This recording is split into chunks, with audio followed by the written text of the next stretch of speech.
En el mundo de los grandes misterios criminales, hay nombres que resuenan con una fuerza especial, pero quizá ninguno lo hace como el del Zodíaco. No es solo un apodo, es la firma de un fantasma que aterrorizó el norte de California a finales de los 60 y que desde entonces no ha dejado de proyectar sus sombras sobre nosotros. La pregunta no es solo un enigma policial, es una herida abierta en la historia. A ver, estas tres frases lo resumen todo perfectamente. Primero, un asesino en serie, sí, pero no uno cualquiera. Era uno que parecía elegir a sus víctimas al azar, y eso creaba un pánico total, donde nadie se sentía a salvo. Segundo, un enigma mediático, y esto es clave. El Zodíaco no solo mataba, sino que él mismo contaba sus crímenes. Convirtió a los periódicos en su escenario personal, manipulando a todo el mundo. Y tercero, lo más frustrante de todo, un caso sin resolver. Décadas, miles de sospechosos y ni una sola respuesta clara. Así que vamos allá. En los próximos minutos vamos a hacerle una especie de autopsia a este misterio. Vamos a diseccionar los hechos, a separar lo que es verdad de lo que es puro mito, rastrearemos sus crímenes confirmados, intentaremos descifrar su estrategia y analizaremos por qué la policía, a pesar de intentarlo todo, nunca consiguió ponerle cara. Este es un viaje al corazón de uno de los casos más complejos y fascinantes que existen. Toda leyenda tiene un origen, y la del Zodíaco no empezó a lo grande, no. Empezó con el sonido de unos disparos en la oscuridad de una carretera perdida.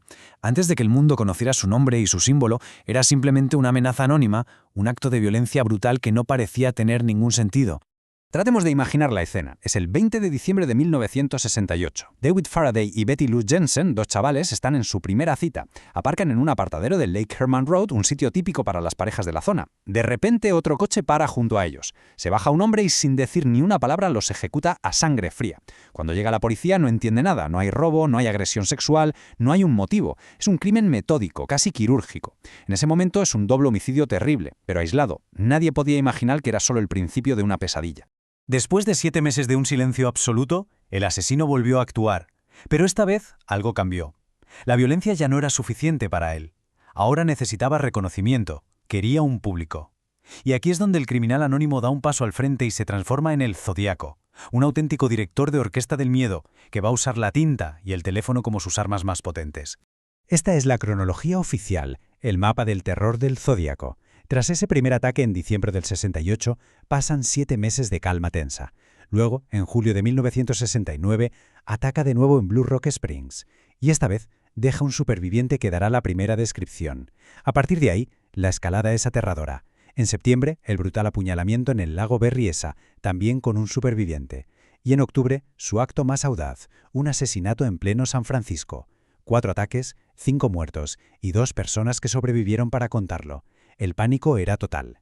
A finales de julio del 69, las redacciones de 3 periódicos de la zona reciben unas cartas casi idénticas. Dentro, un texto escrito a mano se atribuye los 2 ataques. Y para demostrarlo, da detalles que solo él y la policía podían conocer. Pero no se queda ahí. Lanza un ultimátum. O publicáis en portada un trozo de un criptograma que os adjunto, o mato a una docena de personas este fin de semana. Imaginaos el dilema para los directores de los periódicos. ¿Cedes al chantaje o te arriesgas? El asesino acababa de secuestrar los titulares. Y con las cartas llegó su logo, su marca registrada. Este símbolo, un simple círculo con una cruz, se convirtió al instante en un icono del terror.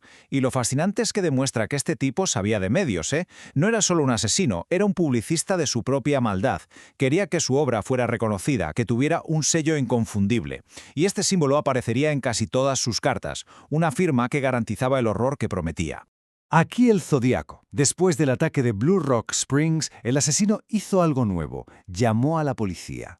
Con una voz calmada y monótona, según la operadora, confesó el crimen. Y por primera vez se dio un nombre a sí mismo. Dijo, soy el que mató a los chicos el año pasado, conectando así los crímenes. Al bautizarse a sí mismo, se adueñó por completo de la historia. Dejó de ser un asesino desconocido para convertirse en el Zodíaco, una entidad casi mítica que jugaba con todos. El 11 de octubre de 1969, el Zodíaco subió la apuesta. Asesinó al taxista Paul Stein no en un camino rural, sino en Presidio Heights, un barrio rico de San Francisco. Fue un acto de una audacia increíble. Después de dispararle, se tomó su tiempo, le quitó las llaves, la cartera y, lo más importante, arrancó un trozo de la camisa ensangrentada. Días después, el periódico Chronicle recibió un sobre, dentro una nueva carta burlona y ese trozo de tela, una prueba irrefutable.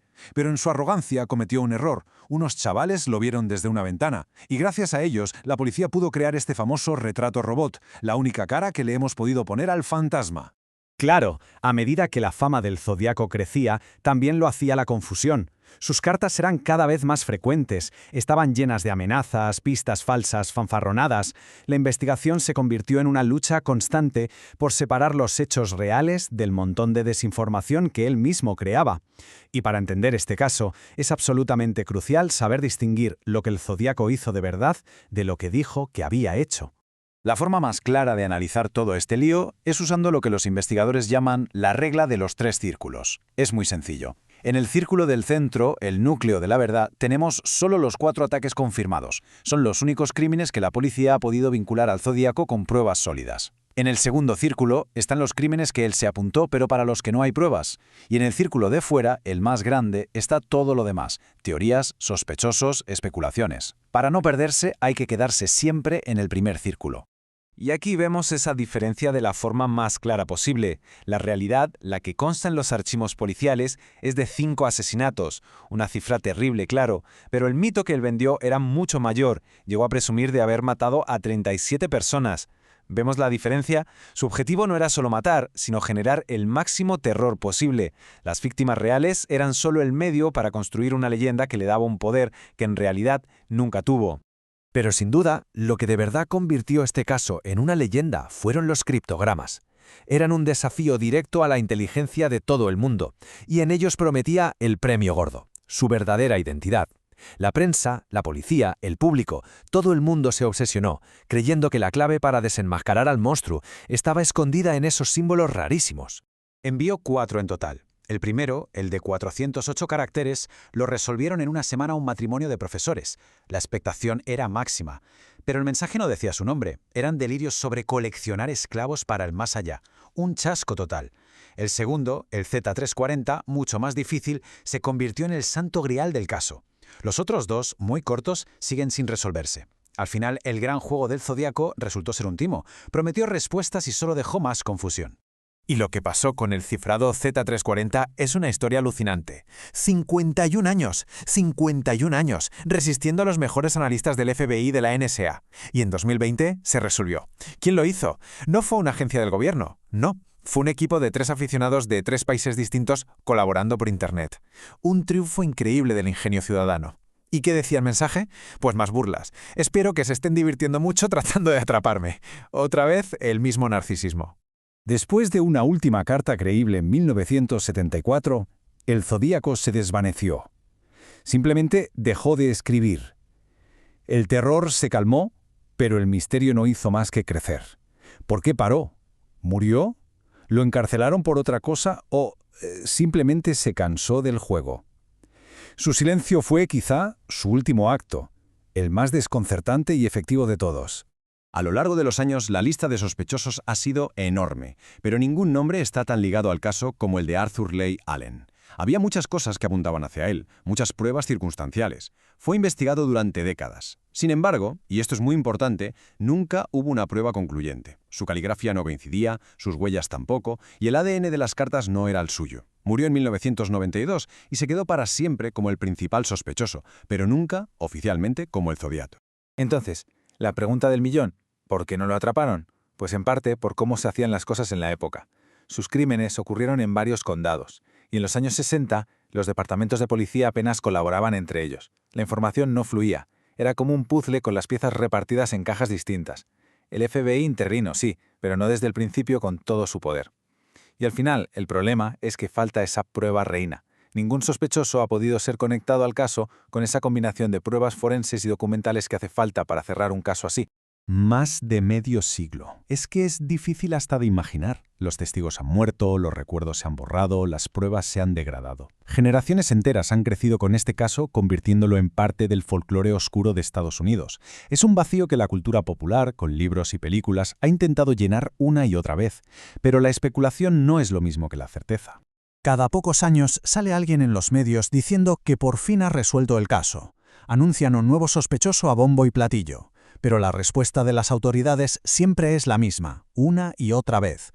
Tanto para la policía de San Francisco como para el FBI, el caso del asesino del Zodíaco sigue abierto y sin resolver. Ninguna de esas teorías ha superado el listón de la prueba. Y así, el círculo que él dibujó en sus cartas sigue sin cerrarse.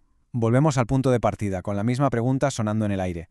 La fascinación por este caso sigue viva porque el Zodíaco no fue solo un asesino. Fue el autor de su propio mito, un hombre que entendió que el miedo podía ser un arma más poderosa que una pistola, y su gran triunfo no fue solo escapar, sino construir un misterio tan perfecto que ha sobrevivido al tiempo, asegurándose una especie de inmortalidad oscura.